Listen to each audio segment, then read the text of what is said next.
नमस्कार दोस्तों, मैं हूं आलोक। स्वागत है आप सभी का आप सभी के अपने ही यूट्यूब चैनल आलोक्स ब्लॉग पर।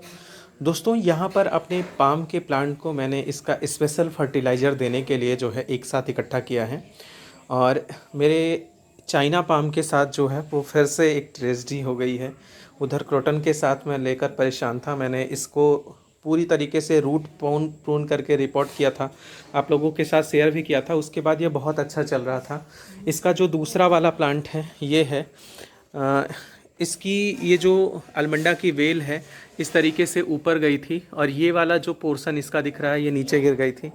तो मम्मी उसको सही कर रही थी और उन पता नहीं कैसे वो बेल इस गमले में लिपटी हुई थी, इसके गमले में। तो ये गमला नीचे आ गिरा और टूट गया।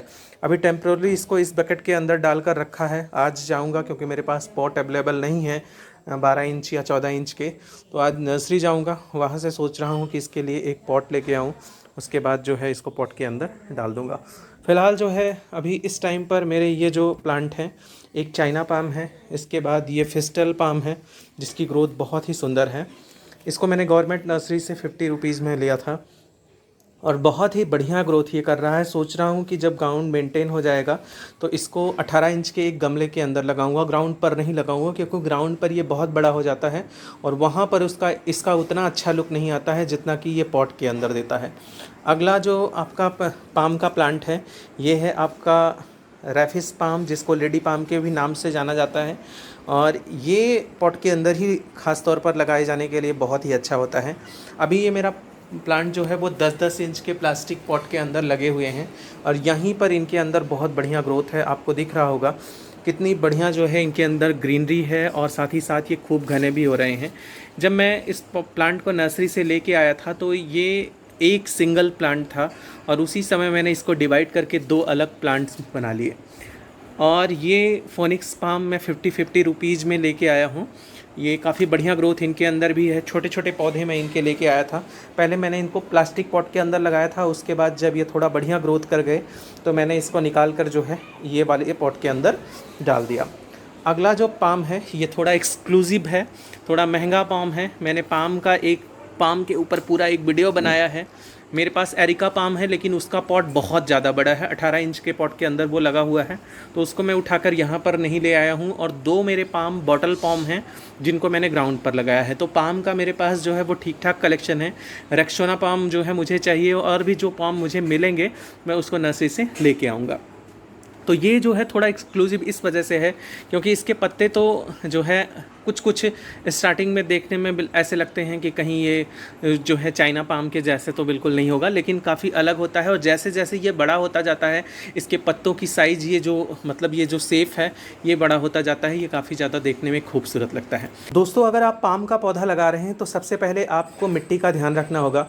मिट्टी इनके लिए जो बनाइए उसके अंदर 50% आपकी गार्डन सॉइल हो, जिससे जो है मिट्टी रूट पर अच्छी पकड़ बना सके और जो है साथ ही साथ अच्छे न्यूट्रिएंट्स भी उपलब्ध करा सके।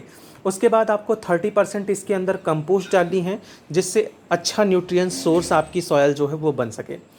20% आपको सैंड मिक्स करना है जिससे बिल्कुल भी वाटर लॉगिंग ना हो और आपका प्लांट जो है एक्स्ट्रा वाटरिंग से जो है वो मरे ना, क्योंकि ये रूट रॉट भी बड़ी ही जल्दी हो जाते हैं। तो इस चीज़ का हमको ध्यान रखना है। 50-30 और 20 का रेशियो बनाना है। 50% आपको गार्डन सॉइल, 30% कंपोस्ट और 20% आपको जो है सैंड डालनी है। इसके बाद दूसरी चीज़ जो हमको ध्यान रखनी है वो है सनलाइट की। अगर आपका कोई भी पाम ग्राउंड पर लगा हुआ है तो वो कैसी भी सनलाइट को वेयर कर सकता है, लेकिन अगर ये पौधे आपके पॉट के अंदर लगे हैं तो आपको इस चीज़ का ध्यान रखना होगा कि इनको बहुत ज़्यादा जो है वो सनलाइट की रिक्वायरमेंट नहीं होती है।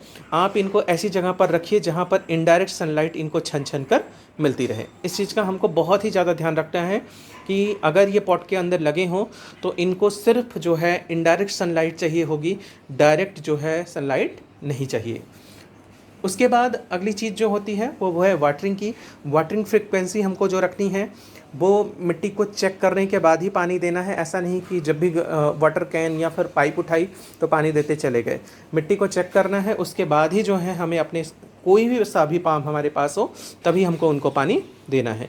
अगली चीज़ जो हमको ध्यान रखनी है वो है खाद की।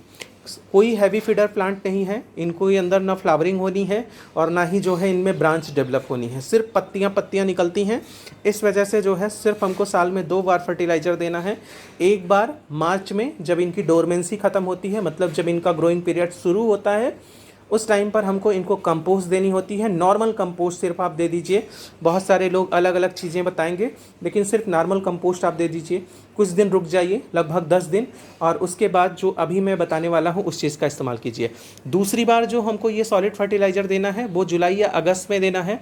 फिर से आपको नॉर्मली सिर्फ कंपोस्ट ही देनी है, वो भी 1-1.5 मुट्ठी जो है आपको अपने पॉट के साइज़ के हिसाब से देना है, वरना पूरा पॉट अगर ऐसे ही मुट्ठी मुट्ठी देते रहे तो पॉट भी जल्दी जल्दी भर जाएंगे। तो ये तो है मतलब कंपोस्ट देने की बात। अगली जो चीज़ है जो इनकी ग्रीनरी और साथ ही साथ इनकी ग्रोथ में काफ़ी ज़्यादा हेल्प करता है, वो है आपका ये रॉक सॉल्ट, मतलब जिसको बोलते हैं आप सेंधा नमक।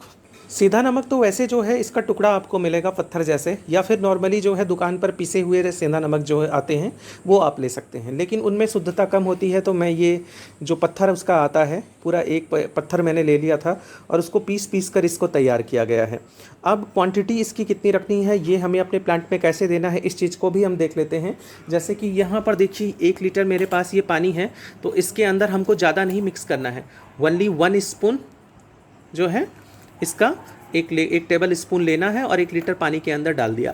अब क्या 1 टेबल स्पून डालकर 1 लीटर पानी के अंदर एक पौधे को ही प्रोवाइड कर देंगे? नहीं, 2 से 3 पौधों में पॉट के हिसाब से हम इसको अपने हिसाब से जो है डिवाइड करके सारे पौधों को प्रोवाइड कर देंगे।